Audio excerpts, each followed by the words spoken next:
And that brings us to phase 4, execute. So this phase is about putting the strategic plan into action that you've gotten buy-in and consensus from management now and establishing yourself as an organizational leader. The key activities here are going to be getting stakeholder and management buy-in by explaining the strategic plan, its benefits, and its impact on the organization. Ensure that the value of the proposed security measures is clearly understood. Communicate the plan to all stakeholders, vertical and horizontal. Ensure that all departments that are getting touched by this feel included and responsible for its success. Focus on quick, impactful wins that you identify, like policy updates or turning on unused but available security features. This helps build momentum and demonstrates success. Some examples include implementing automated systems that can deliver low-hanging fruit, such as automated password reset platforms, automated report generation, accounting systems that require dual approval for money transfers, a vCISO platform, orchestration platforms that can automate COG deployments to prevent misconfigurations, RPA or robotic process automation manufacturers or tools for enforcing things like just-in-time password access, automated code scanning or static testing tools. All of these things, depending on the client, can give quick wins and actually introduce operational improvements to the business, which everyone's going to love. As part of this, you're going to create high-priority policies, such as those for incident response, data protection, and access control, especially if these policies are missing or need revisions. And finally, yes, you may recommend purchasing products or tools if they're needed. Right? As an MSP, this is where you can create, again, what I call a virtuous sales cycle, where you're giving the client what they need and getting paid fairly for it.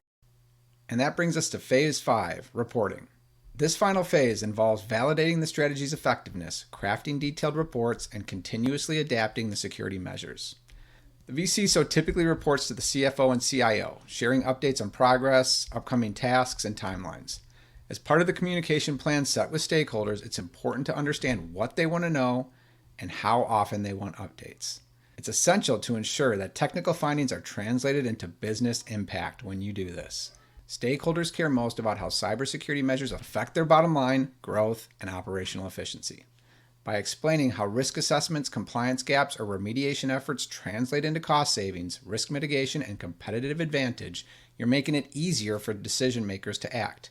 This alignment fosters trust, ensures your recommendations are prioritized, and highlights the value of your vCISO services in driving tangible business outcomes. It makes the service sticky, in a sentence. Finally, you're going to measure success by collecting and analyzing data that reflects how well the executed plan is performing. Establish a baseline and track improvements across those 11 key programs that we mentioned earlier. Key metrics to consider as part of these reports include improvement in security and compliance postures, reduced risk levels for malicious activities like data leaks, ransomware, fraud, and website defacement, higher scores for domains like access management, threat intelligence, passwords, website, and data protection, and advancement in task progress. Craft these detailed reports for management that articulate successes, challenges, and areas that require attention. So you don't just do that in the sales process or at the strategic level. You want to make sure any report makes it easy for executives to understand the return on investment. You should communicate progress at least once a month, ensuring transparency and maintaining the urgency of cybersecurity initiatives. Now here's a little tip. Use the same standard reports as part of your packaging to make reporting easier to create and consume. Make sure you prioritize any new initiatives or scale back on those that aren't as effective or aren't as important based on the business pivot.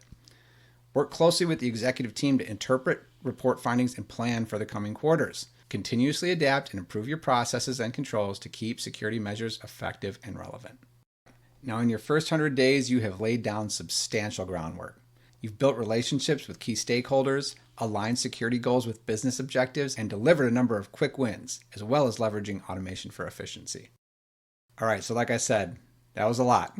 So it's there in the lesson for you. You can go back and review it whenever you need to, but I want to do a quick recap to hit the main points of what you should take away here from this first run through. Number 1, build strong relationships early. Establish connections with key stakeholders to gain trust and assure alignment between security goals and business objectives. Number 2, understand stakeholders' roles and communication styles. Get to know the different stakeholders, their roles, needs, concerns, and preferred communication profiles. This understanding will help you tailor your approach and ensure effective collaboration throughout your engagement. Number 3, ensure a shared understanding of risk. Align everybody's understanding of risk to secure buy-in for your activities and budget. Clearly communicate risks, relate them to business objectives, and establish a common vocabulary so that everyone is on the same page. Number 4, balance quick wins with strategic gains. Make sure you're implementing quick wins along with your strategic plans. Again, your goal as the vCISO and why you're in this business and why they use you instead of somebody else is because you help them get more secure. So I can't stress that enough. Tactics are not a dirty word when you're a vCISO. This approach will create momentum and lay the foundation for sustained improvements.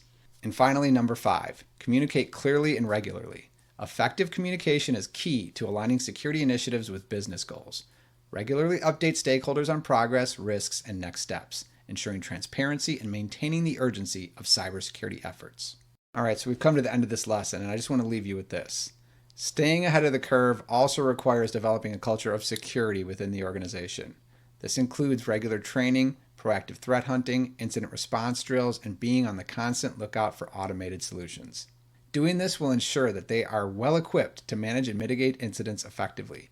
Making these meaningful choices, measuring your impact, and maintaining a flexible mindset will set you up for success on your vCISO journey.